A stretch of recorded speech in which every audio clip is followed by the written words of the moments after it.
तो दोस्तों, अपने आप को कुछ देर अपने मौन के भीतर ठहराओ। खुद के पास लौट आओ कि आप विचार नहीं हैं, आप गुजरते विचारों में बह रहे हो।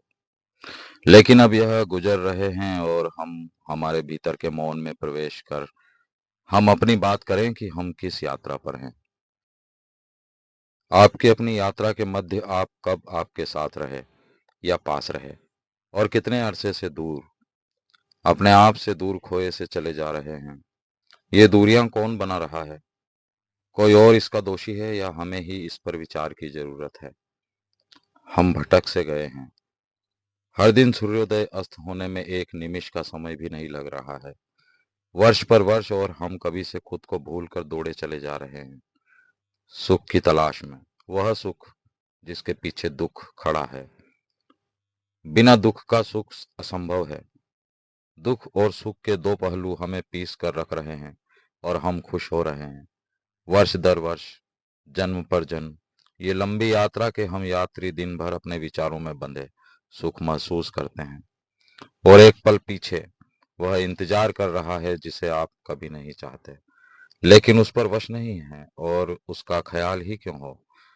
हम दिन भर बातचीत कर रहे हैं, खोए हुए यंत्रवत, कुछ आवश्यक और बहुत निरर्थक, जैसे हमारे दरवाजे बंद से हो गए हैं या हम कहीं भूल से दरवाजा बंद किए घूम रहे हैं।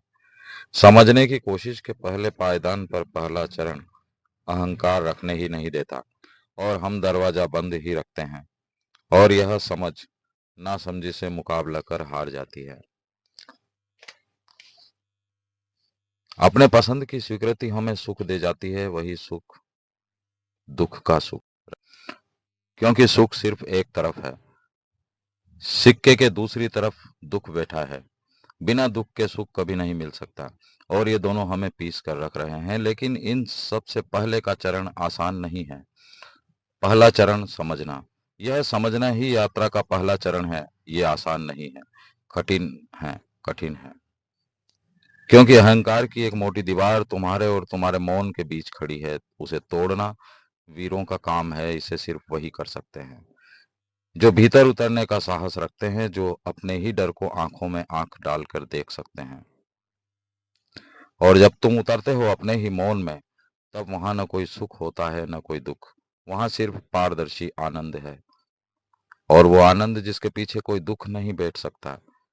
वो बस यूं ही है जैसे तुम्हारी सांसें, तुम्हारी धड़कनें। उसके लिए कोई वजह नहीं चाहिए। तो चलो आज थोड़ी देर अपने ही पास लौट चलें, और जैसे कोई लंबी यात्रा से थका हारा अपने आंगन में लौट आए।